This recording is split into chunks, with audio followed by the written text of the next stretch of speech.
ഇടുക്കി മാങ്കുളത്ത് ഫോട്ടോഗ്രാഫേഴ്സിനെ ആക്രമിച്ച സംഭവത്തിൽ വൈക്കത്ത് പ്രതിഷേധം സംഘടിപ്പിച്ചു. വൈക്കം തലയോലപ്പറമ്പ് കടുത്തുരുത്തി മേഖലയിലെ ഫോട്ടോഗ്രാഫേഴ്സാണ് വൈക്കം നഗരത്തിൽ പ്രതിഷേധ പ്രകടനം സംഘടിപ്പിച്ചത്. ഫോട്ടോഗ്രാഫർമാർക്ക് തൊഴിലിടങ്ങളിൽ സ്വസ്ഥവും സുരക്ഷിതമായി തൊഴിൽ ചെയ്യാനുള്ള സാഹചര്യം ഉണ്ടാവണമെന്നും മാങ്കുളത്ത് ഫോട്ടോഗ്രാഫറെ അതിക്രൂരമായി മർദ്ദിച്ച അക്രമി സംഘത്തിന് തക്കതായ ശിക്ഷ ഉറപ്പാക്കണമെന്നും ആവശ്യപ്പെട്ടായിരുന്നു പ്രകടനം.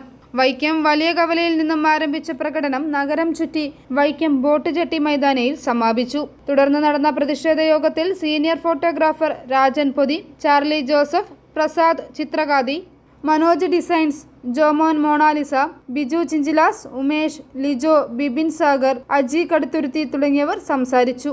മൂവാറ്റുപുഴയുള്ള ഒരു ഫോട്ടോഗ്രാഫർ മാങ്കുളത്തുള്ള വിവാഹവേദിയിൽ അദ്ദേഹത്തിന് തൊഴിൽ ചെയ്യാൻ വേണ്ടി അവിടെ എത്തിച്ചേർന്നപ്പോൾ ജെറിൻ, നിതിൻ എന്ന് പറഞ്ഞ രണ്ടുപേരാണത്. അവരെ അപ്രതീക്ഷിതമായി അവർക്കൊരു ആക്രമണം നേരിടേണ്ടി വന്നു. യഥാർത്ഥത്തിൽ നിരപരാധികളായ അവർ മറ്റു ചില ആരോപണങ്ങൾ ഉന്നയിക്കാൻ ശ്രമിക്കുകയും അത് പരാജയപ്പെടുകയും ചെയ്തിട്ടുള്ളതാണ്.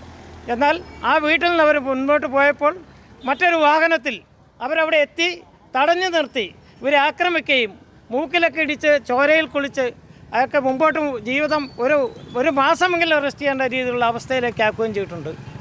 ഫോട്ടോഗ്രാഫേഴ്സിന് അവരുടെ തൊഴിൽ നിർഭയം എല്ലായിടത്തും ചെയ്യാൻ, കേരളത്തിൽ എവിടെയും ചെയ്യാൻ അതിനുള്ള സ്വാതന്ത്ര്യം തീർച്ചയായിട്ടും കിട്ടിയേ മതിയാവൂ. ഐഫോറിയസ്, ഏറ്റുമാനൂർ.